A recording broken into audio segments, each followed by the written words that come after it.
आज ही Doubtnut app download करें। Doubtnut पर होगा अब आपके सभी मैथ्स, केमिस्ट्री, फिजिक्स और बायोलॉजी डाउट्स का सफाया। बस अपने क्वेश्चन की फोटो खींचो, उसे क्रॉप करो और तुरंत वीडियो सोल्यूशन पाओ। Download now. Hello students, question है in case NaDH is oxidised in a single step to form water. यहाँ पे होगा टू फॉर्म। क्या होगा अगर NaDH स्टेप बाय स्टेप ना जाकर एक ही बार में ऑक्सीजन को इलेक्ट्रॉन दे दे और वाटर बना दे। Options: cell will burn, most of the energy is liberated as heat, 3 ATP are formed, 5 ATP are formed. अब हम देखते हैं कि ये NaDH क्या है और यहाँ पे किस प्रोसेस के बारे में बात हो रही है। तो NaDH या NAD जो है it is nicotinamide adenine dinucleotide. Okay, NAD जब इलेक्ट्रॉन गेन कर लेता है तब बन जाता है NADH। तो NAD एक इलेक्ट्रॉन कैरियर है। ओके, और ये जब इलेक्ट्रॉन गेन कर लेता है तो NADH बन जाता है which can be said as a reduced form. ठीक है। ओके, तो क्या होता है इलेक्ट्रॉन ट्रांसपोर्ट चेन में? इलेक्ट्रॉन ट्रांसपोर्ट चेन में मान लो माइटोकॉन्ड्रिया के अंदर होता है, ठीक है, तो कुछ फैक्टर्स होते हैं, मान लो ये फैक्टर्स है और इसके एंड में ऑक्सीजन। तो इलेक्ट्रॉन कैरियर्स, सिर्फ यही इलेक्ट्रॉन कैरियर नहीं होता, और भी होते हैं, लेकिन क्वेश्चन में NAD की बात की है तो मैं NAD का ही एग्जांपल दूंगी। तो इनका काम क्या होता है? ये जो इलेक्ट्रॉन कैरियर्स होते हैं ये इलेक्ट्रॉन गेन करते हैं, लूज करते हैं, और ऐसे ही एक बार ऑक्सीडाइज्ड होके रिड्यूस होके वो इलेक्ट्रॉन को एक फैक्टर से दूसरे फैक्टर से तीसरे फैक्टर से पहुंचाते हुए ऑक्सीजन के पास पहुंचाते हैं। ठीक है, ये इलेक्ट्रॉन। तो एक बार यहाँ पे मान लो ये हुआ, ये NADH था, मतलब इसके पास इलेक्ट्रॉन था। ओके, अब ये जो है इसने इलेक्ट्रॉन लूज कर दिया तो ये बन गया। ओके, तो यहाँ इसका इलेक्ट्रॉन इसके पास चला गया। फिर यहाँ पे कोई इलेक्ट्रॉन कैरियर होगा जो पहले रिड्यूस होगा, फिर ऑक्सीडाइज होगा, फिर इलेक्ट्रॉन लूज करेगा। तो इसी प्रोसेस में चलते चलते चलते चलते फाइनली ऑक्सीजन के पास इलेक्ट्रॉन पहुंच जाता है एंड वाटर। ओके, तो जब ये हो रहा होता है, जब इलेक्ट्रॉन इस तरह से पास करता है तब कुछ एनर्जी रिलीज होती है और उस एनर्जी का यूज होता है H पॉजिटिव को सेल जो ये मेम्ब्रेन होता है उससे बाहर निकालने का। कहाँ पे? इंटरमेम्ब्रेन स्पेस में।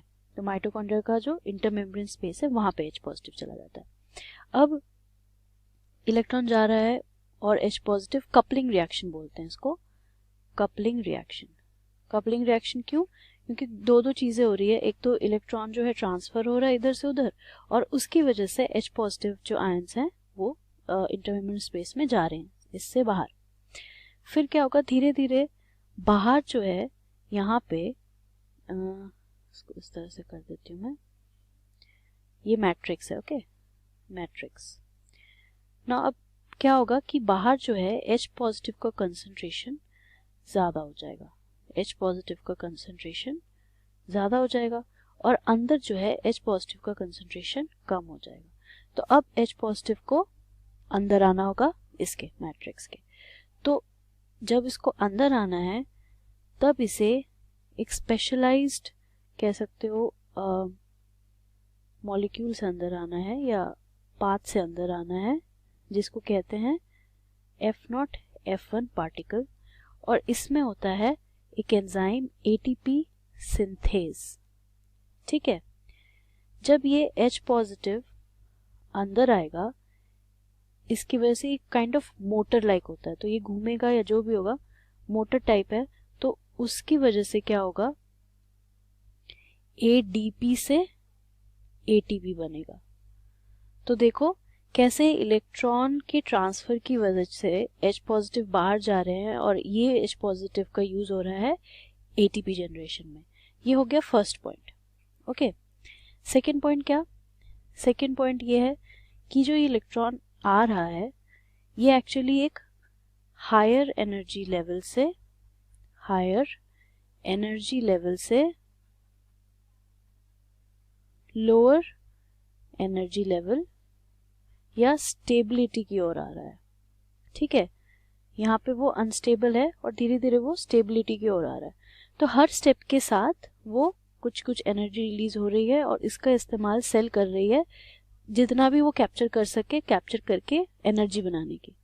ठीक है, तो अब मान लो कि ये स्टेप्स नहीं होते और जैसे हमको क्वेश्चन में बोला है कि इलेक्ट्रॉन एक बार में ही हम पहुंचा दें ऑक्सीजन के पास, तो क्या होगा कि हर स्टेप पे जो ये सेल कोशिश कर रही थी इसकी एनर्जी को कैप्चर करने की, कैसे ये H पॉजिटिव बाहर पंप आउट करके और फिर उसका एटीपी बनाने के, वो नहीं हो पाएगा क्योंकि एक ही बार में हमने यहाँ पहुंचा दिया। स्टेप वाइज जो चीज़ें, रिएक्शंस जो होनी थी, जो मैकेनिज्म होना था, वो नहीं हो पाएगा। और जब ये नहीं हो पाएगा तो ये सारी एनर्जी जो है वेस्ट हो जाएगी। Energy is wasted. किस फॉर्म में? हीट की फॉर्म में। ठीक है, तो अगर हम डायरेक्ट ये स्टेप बाय स्टेप ना पहुंचा के डायरेक्ट इलेक्ट्रॉन को जो है ऑक्सीजन को दे दे वाटर बनाने के लिए, तो सारी एनर्जी वेस्ट हो जाएगी in the form of heat. तो हमारा ऑप्शन था cell will burn. No, cell will not burn क्योंकि इतनी एनर्जी रिलीज नहीं होती कि सेल बर्न कर दे। Most of the energy is liberated as heat. Yes, okay. 3 ATP are formed, कोई ATP नहीं बन रहा क्योंकि एनर्जी वेस्ट ही हो रही है। तो 3 ATP 5 ATP not formed. So our answer is B, most of the energy is liberated as heat. तो ये रहा आपका आंसर। Thank you. क्लास 6 से 12 से लेके नीट, IIT, JEE मेंस और एडवांस के लेवल तक 10 मिलियन से ज्यादा स्टूडेंट्स का भरोसा। आज ही डाउनलोड करें डाउटनेट ऐप या व्हाट्सएप कीजिए अपने डाउट्स 8400 400 400 पर।